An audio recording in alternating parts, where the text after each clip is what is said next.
The hollow body hold is an extremely underrated and super effective core exercise. In fact, a lot of folks forget about this exercise when thinking about core. People think about sit-ups, planks, side planks, all wonderful movements and great exercises, but the hollow body hold needs to have its day. And when we think about the hollow body hold, you've got to think about what the core is designed to do. And what it does is it stabilizes the trunk while moving our limbs, or also stabilizes the trunk and gives us what we call lumbopelvic control, so that stability between the pelvis and the lower back, and enables us to hold rigid positions, whether it's with our body weight or whether it's under load with a load, aka a dumbbell, a barbell, a kettlebell, any kind of external load. Now the resistance and gravity, of course, are also forms of resistance and load. So there's many ways to go about this. So the hollow body hold, again, I feel that it's highly underrated. People immediately go to the plank.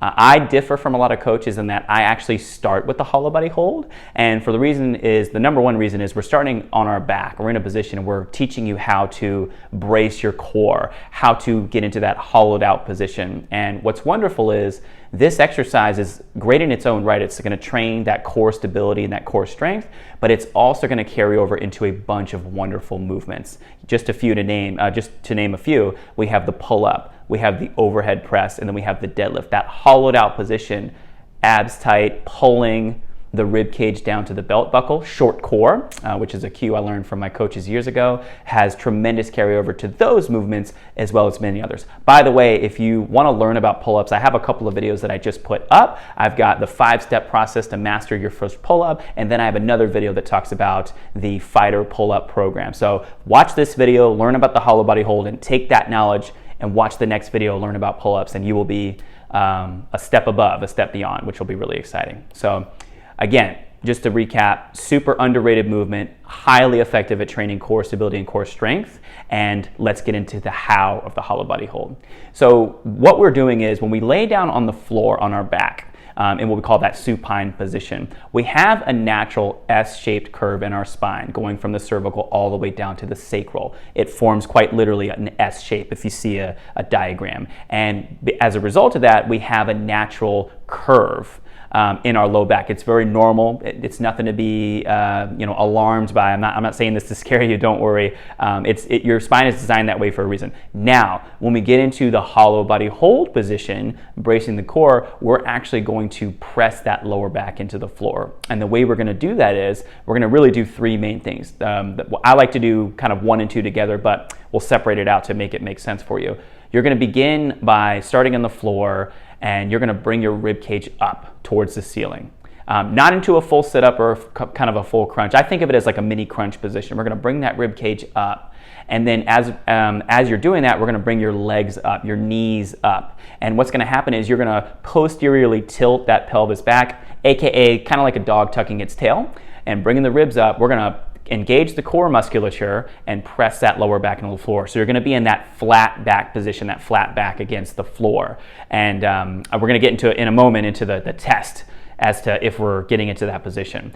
And so that's the first thing you want to think about is when you get into this position, you should immediately feel your abs, your obliques, light up and start really engaging. If you start feeling your lower back, we need to address that. Maybe we're not getting in the position we need to get into. Maybe you need some additional cueing and some adjustments. But you should be feeling all of this in your core, in your abs. I will say if your low back is a little tight from something you did prior, maybe you're just a little bit stiff. A little stiffness I think is okay. But if you go up and you feel your lower back really lighting up and really engaging, and you don't feel your core, we need to make some adjustments. So that's where, again, I want you to really focus on rib cage up, rolling the hips back with the knees up, and really pressing that lower back into the floor, really teaching you how to brace your core. When you're breathing during this movement, by the way, or I should say this exercise, you're not doing a whole lot of moving, but when you're breathing during this movement, you want to be thinking about breathing beneath the shield. I spoke about this during the push-up video, and the pull-up video that I did prior, and what we're really thinking about here is we're maintaining that tension in the core. We're not just taking a deep breath in and out, and relaxing, we're maintaining that tension. So we do the biomechanical breath that I learned at my Strong First course several years ago from Mike Perry and Brett Jones and Derek Chrysler, where basically we're bracing the abs and we're going to breathe through the shield. So we're going to So we're getting the air in that we need, we're exhaling, but we're doing it in a forceful manner to maintain that rigidity and that tension in the core to stabilize our spine. Because that's really what we're doing. We're protecting your low back while training the core musculature. The rectus abdominis, the internal external obliques. Now, the erector spinae are also part of that, but we're not trying to, we don't want them to be kind of prime movers. We don't want them to light up the most. They're going to help kind of build that cylinder, form that cylinder to stabilize the spine. But again, I want to really emphasize that anterior core musculature there when you're doing that. So that's the breathing piece there.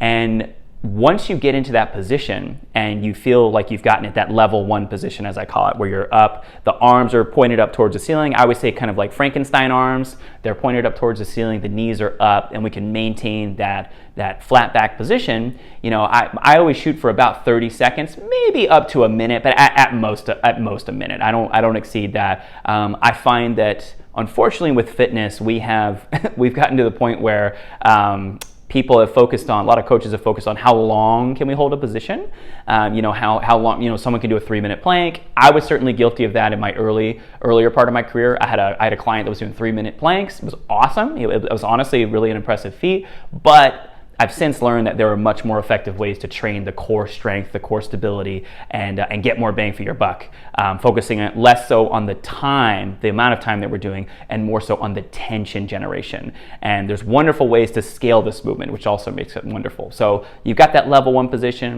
you've got those Frankenstein arms up towards the ceiling, the chest is up, the abs are tight, the low back's pressed against the floor, you've got your knees up. Very simply going from level 1 to level 2, we're getting that same starting position. We're just going to push those knees out a little bit more and reach those arms back behind you. So that's level 2. Same thing. You're going to notice more tension generation, right? We're lengthening that lever arm. It's going to be more challenging to hold that position. So if you're nailing 30 seconds on level 1, you go to level 2 and you're like, oh shoot, this is actually really hard. That's okay. Don't be discouraged. It's a progression. It's more challenging, so you're going to probably do less time, and that's fine. In fact, when I was demoing these earlier for the videos that I'm showing to demonstrate them, level 1, I felt like I could have sat there all day, and then as I progressed from level 1 to level 2 to level 3, level 4, it got much tougher, and I won't lie, I didn't hold levels 3 and 4 as long as I did 1 and 2, so full disclosure on that. Level 3 is the same progression as level 2. We're going to simply extend the legs and the arms out a little bit further away from the body. Same thing. Rib cage is up, abs are tight, low back is pressed against the floor, and we're keeping that posterior pelvic tilt, aka the dog tucking its tail, which is going to keep that low back pressed into the floor. And then you guessed it, level 4 is we take everything all the way out. We're going to fully extend the legs, fully extend the arms, and we're going to reach out further. The further out you stretch from the body, the more tension your core is going to have to generate, more stiffness, proximal stiffness, in order to maintain that flat back position. And that's where you look at that extended position in the full hollow body hold position, flip yourself up into a vertical position, and then you're on the pull-up bar. That's a hollow body hang, the position that you would get in the pull-up bar. We're going to add in that. Now that movement in particular, we add in the lat piece, right? And of course there's grip strength involved. So it's, again, wonderful carryover into that pull-up. And again, highly recommend that you check out that pull-up video after this, and it will really start to all kind of come together for you. So that's the progression there. I really want you to focus on mastering one step at a time. Don't feel like you have to go straight into level 4. If you've been training for a while and you have a good bit of strength and level 1's a little bit too easy, definitely feel free to, jump ahead a little bit, go to level 2, level 3, maybe 4, or kind of a 3.5 kind of situation there. You can always kind of do something in the middle, and but get to where you can get to that level 4 position, that full hollow body hold. You're holding it for about 30 to 60 seconds. You're, I wouldn't say too comfortable, but you can hold it, and it's not too challenging to maintain that position. You're feeling the core, not the low back, the actual core musculature, in particular the anterior, the abs, the internal, external obliques.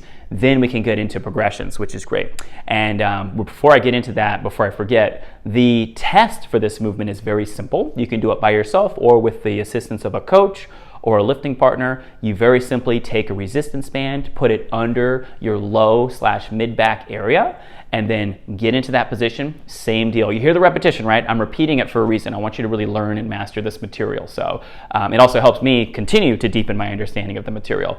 So with that, get the band under there. You know the drill. Rib cage is up, Abs are tight, low back is pressed into the floor, those legs are up. We're rotating the hips back, the dog tucking its tail posteriorly, tilting the pelvis. And then you go to try to grab the band and pull it.